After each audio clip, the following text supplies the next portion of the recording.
गांव में हरिया नाम का एक किसान रहता था। हरिया बहुत ही सीधा साधा किसान था।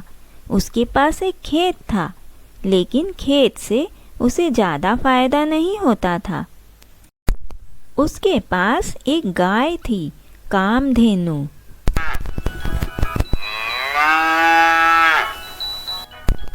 कामधेनु बहुत दूध देती थी। उसका दूध इतना स्वादिष्ट था कि गांव के सभी लोग हरिया से ही दूध लेते थे, और उससे जो भी पैसे आते थे हरिया उसी से अपना घर चलाता था। हरिया कामधेनु का बहुत ध्यान रखता था, उसे अच्छी अच्छी चीज़ें खिलाता था। कामधेनु, लगता है अब तुम्हारा पेट भर गया है। मैं बाजार से तुम्हारे लिए दाल लेकर आता हूँ, तब तक तुम आराम कर लो। हरिया के ही गांव में भीमा नाम का एक आदमी रहता था। भीमा के पास भी 2 गायें थी, लेकिन दोनों ही बहुत कम दूध देती थी। इसीलिए भीमा चाहता था कि हरिया की गाय भीमा को मिल जाए। हरिया गाय के लिए दाल लेने जब बाजार जा रहा था, तभी उसे रास्ते में भीमा मिलता है।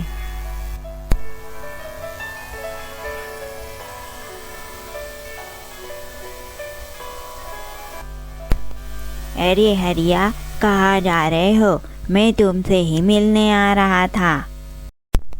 अच्छा, मैं तो अभी बाजार जा रहा था कामधेनु के लिए दालें लाने। मुझसे कुछ काम था क्या? हाँ हरिया, मुझे कामधेनु के बारे में तुमसे कुछ बात करनी थी। अच्छा, बोलो क्या बात है? देखो हरिया, तुम तो जानते हो मेरे पास 2 गाय हैं, लेकिन दोनों ही दूध नहीं देती है। मैं चाहता हूँ कि तुम अपनी कामधेनु मुझे दे दो। मैं तुम्हें मुँह मांगी कीमत दूंगा। नहीं भीमा, ये कभी नहीं हो सकता। मेरी कामधेनु अनमोल है। वो सिर्फ एक दूध देने वाली गाय नहीं, मेरे लिए भगवान है। और वो मैं तुम्हें तो क्या, किसी को भी किसी कीमत पर नहीं दे सकता। आज के बाद मुझसे ऐसी बात कभी मत करना। इतना बोलकर हरिया वहाँ से चला जाता है।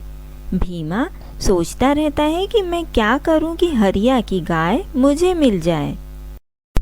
फिर उसके दिमाग में एक तरकीब आती है। फिर एक रात को भीमा हरिया के घर आता है। हरिया कुछ दिनों के लिए गांव से बाहर गया था। भीमा को यह बात पता थी। उसने इस बात का फायदा उठाया। अपने कुछ साथी दोस्तों की मदद से कामधेनु को वह अपने साथ अपने घर ले जाता है। कामधेनु को चुराने का यह सबसे अच्छा मौका है। आज से ये गाय मेरी हुई। हरिया को कुछ भी पता नहीं चलेगा। भीमा बड़ी ही चालाकी से अपने घर के पीछे बने हुए कमरे में कामधेनु को छुपा देता है। कामधेनु बहुत ही उदास हो जाती है। उसे अपने घर की बहुत याद आ रही थी। उसे खाना पीना कुछ भी अच्छा नहीं लग रहा था। हरिया जब गांव वापस आता है, तब उसे पता चलता है कि कामधेनु को किसी ने चुरा लिया है, और उसे बहुत दुख होता है। ये क्या हो गया? मेरी कामधेनु कहाँ चली गई? कैसे भी मुझे उसे ढूंढ कर लाना होगा। कहीं भीमा ने तो नहीं चुरा लिया मेरी कामधेनु को? मैं देख कर आता हूँ। हरिया जल्दी जल्दी भीमा के घर जाता है, लेकिन भीमा के घर के आसपास उसे कहीं भी कामधेनु नजर नहीं आती। पता नहीं कहाँ चली गई मेरी कामधेनु। ऐसे ही कई दिन बीत जाते हैं। भीमा जब भी कामधेनु के पास दूध निकालने जाता था, कामधेनु उसे लात मारकर गिरा देती थी। उसे कई बार चोट भी आ चुकी थी। एक दिन हरिया के घर की गिलहरी खेलते खेलते भीमा के घर आ जाती है और उसे वहाँ कामधेनु की आवाज़ आती है।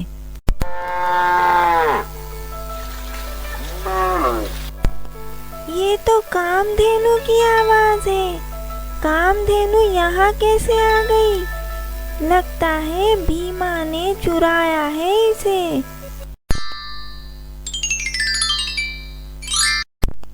कामधेनु, तुम मिल गई। तुम्हें पता है घर पे सब कितने परेशान हो रहे हैं। मालिक को पता चलेगा तो वे बहुत खुश होंगे। तुम्हारी याद में कितने दिनों से उन्होंने खाना भी नहीं खाया। अब तुम बिल्कुल चिंता मत करो। मेरा एक दोस्त चूहा है, मैं उसे अभी बुला कर लाती हूँ। वह तुम्हारी रस्सी काट देगा और तुम यहाँ से भाग जाना।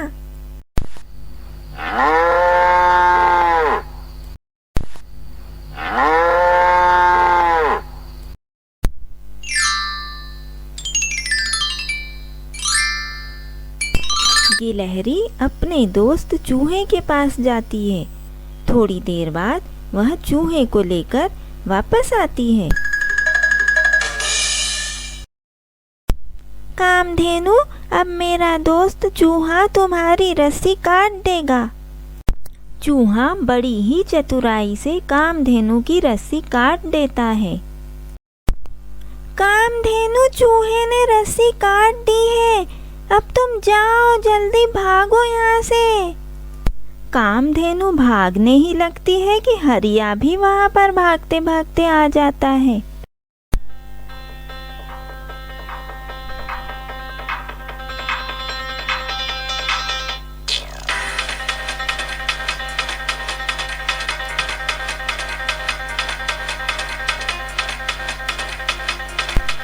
कामधेनु, मेरी कामधेनु मिल गई। मुझे पहले से ही शक था कि भीमा ने ही तुझे चुराया होगा। भीमा ने तुझे परेशान तो नहीं किया? और ये रस्सी किसने काटी? गिलहरी, तुम यहाँ कैसे आई? अच्छा, तो अब मैं सब समझ गया हूँ। तुमने तुम्हारे दोस्त चूहे को बुलाकर कामधेनु की रस्सी कटवाई है ना? शाबाश गिलहरी, आज तुमने बहुत बड़ा बहादुरी का काम किया है। भीमा को तो गांव वाले मिलकर अच्छा सबक सिखाएंगे। चलो अब सब घर चलते हैं।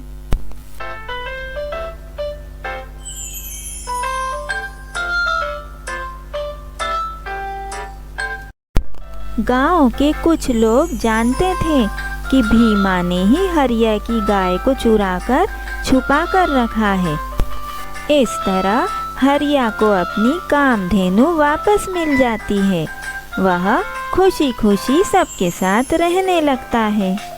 हमें अपने फायदे के लिए किसी का भी नुकसान नहीं करना चाहिए।